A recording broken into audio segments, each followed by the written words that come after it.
Assalamu alaikum hurmatly dostlar.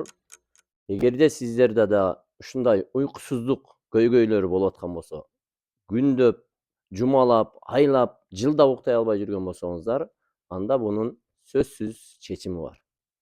Буга пайгамбар саллаллаху алейхи вассаламдын кереметтүү бир дуасы бар. Халид ибн Валид радиаллаху анху uykusuzluktu пайгамбар саллаллаху алейхи вассаламга арызданып келгенде, уктай албай атам деп арызданып келгенде, пайгамбар саллаллаху алейхи вассаламга ага жакшы бир дуаны үйрөткөн.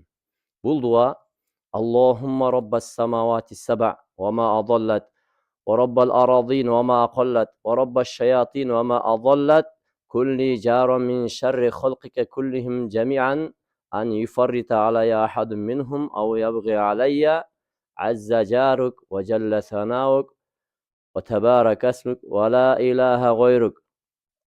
Ушул дуаны айткандан кийин уйкусу жакшы болгон. Siz дагы ушундай уйкусуздук менен жабыркап уктай албай жүрсөңүз, бул дуаны сөзсүз жаттаңыз. Бул дуаны биз экранга жазып коебуз.